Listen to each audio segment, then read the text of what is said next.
To the video. A quick recap on the Earth gods, a little bit about their bloodline and everything. Coming from the Sumerian creation point of view, I'm just going to go back over it really quick. If you want to read more about it, the Sumerian Anunnaki, the Genesis of Eridu, and the Epic of Gilgamesh is where all of this is pretty much found on the Mesopotamian tablets. Alright, in the beginning was Abzu, the primordial groundwater or fresh water, primordial waters of the deep. And there was Tiamat, who was the primordial seas, or the salt water. Then from there came Anshar, the primordial sky.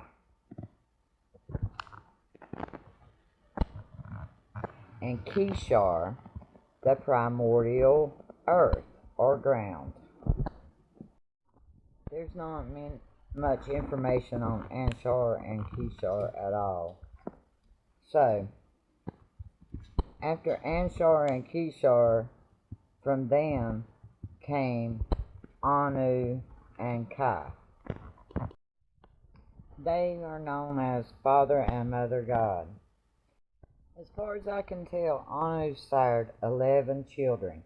It is said that Anu and Tiamat mixed their DNA together and created the Agigi, which were the workers who were mining gold for the Anunnaki before they genetically altered human beings to replace them, because the Agigi rebelled and revolted and they had to have workers, so that's why they genetically altered humans. I want to just focus on two of Anu's sons, the brothers, Enlil and Ah. Enlil is the eldest son of Anu. It's unclear who his mother is. There was a portion of that tablet that was damaged. It could be Antu or it could be Kai. No one's really sure. But he was the eldest, and as Anu was the ruler and king on Nibiru, that puts Enlil as heir to the throne. So Enlil, after civilization got going and everything, and the Garden of Eden happened, Enlil was considered the supreme god of the Sumerian pantheon. He was the patron god of the Sumerian city-state Nippur.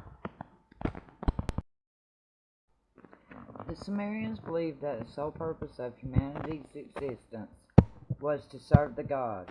They thought that a god's statue was a physical embodiment of that god himself. People worshipped Enlil by offering food and other human necessities to him. The food, which was ritually laid out before the god's cult statue in the form of a feast, was believed to be Enlil's daily meal, but after the ritual, it would be distributed among the priests. These priests were also responsible for changing the statue's clothing. The Sumerians seen Enlil as a benevolent, fatherly deity who watches over humanity and cares for their well-being. One Sumerian hymn describes Enlil as being so glorious that even the other gods could not look upon him. That same hymn says that without Enlil, civilization could not exist. Enlil as a creator, a father, a king, and the supreme lord of the universe. Kings regarded Enlil as a model ruler and sought to emulate his example. Enlil was said to be supremely just and very intolerant towards evil. It is widely believed that Enlil was the god of Adam in the Garden of Eden. He was the slave master for the humans that his brother Enki would genetically alter and modify to become the humans we are today. Or Enki, he became the patron god of the city of Eridu. His mother was the goddess Namu.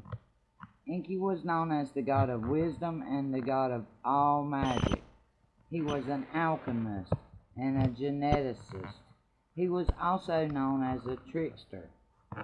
And a lot of scholars believe that it was Enki in the garden as the serpent. Enki was referred to as the creator for his genetic mastermind. Enki was a genius. Enki cared about his creation.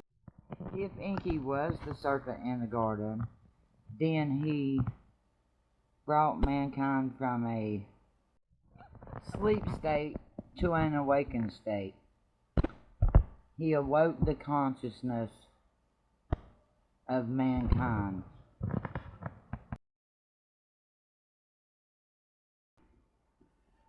Enki was the keeper of the divine powers called Me, the gifts of civilization.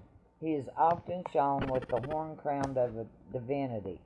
On the Odyssey, Enki is depicted with two streams of water flowing into each of his shoulders, one the Tigris, the other Euphrates. Alongside him are two trees, symbolizing the male and female aspects of nature. He is shown wearing a flounce shirt and a cone-shaped hat. An eagle descends from above to land on his outstretched arm.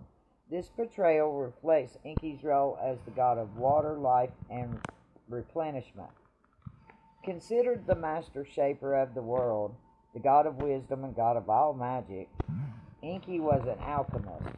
He was characterized as the lord of the Abzu, or the Apsu in Akkadian, the freshwater sea or groundwater located within the earth under According to the where Babylon Anunnaki sits today. Abzu is inert and sleepy, but finds his peace disturbed by the younger gods, so he sets out to destroy them. His grandson Enki, chosen to represent the younger gods, puts a spell on Abzu, casting him into a deep sleep, therefore confining him deep underground.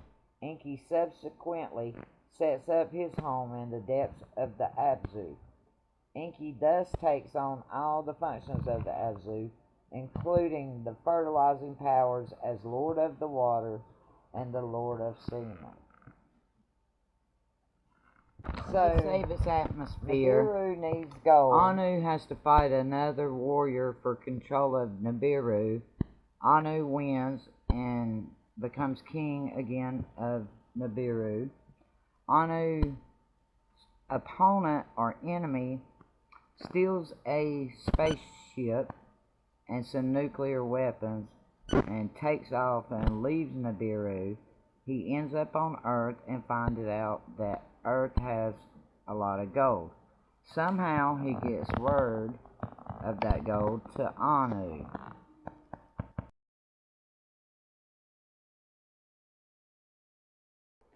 Anu sends Enki to Earth Then Anu sends to work all this Enlil's out.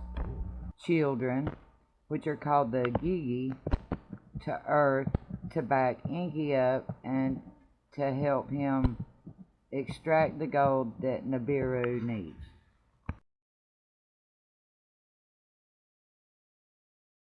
The younger Agigi gods, which rebelled against the Anunnaki, they had a mining gold on the earth. They were the sons and daughters of Enlil and Ninlil. They went on Enki strike. has the idea and to they create refused to keep working. a race of slaves or miners, servants for the Anunnaki to serve the gods, he said. He gets to work on plans to engineer some labor. In the Numa leash,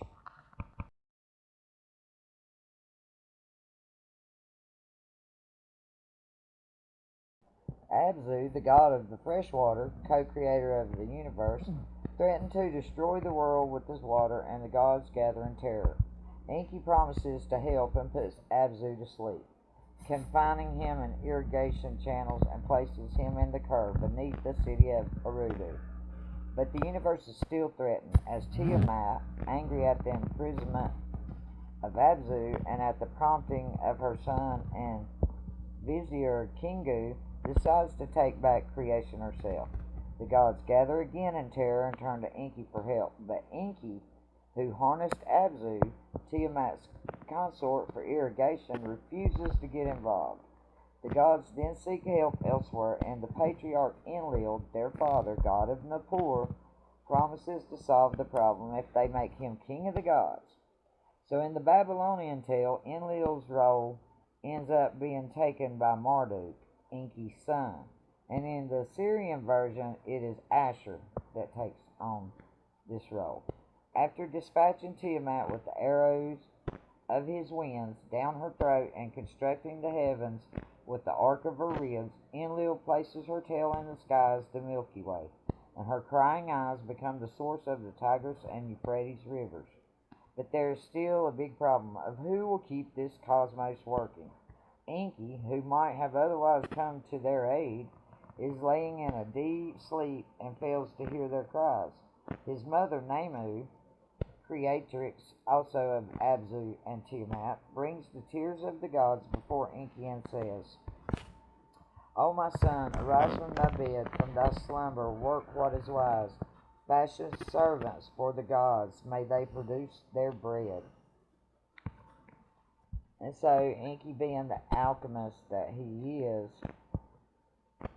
advises that they can create a servant of the gods, humans, out of clay and blood.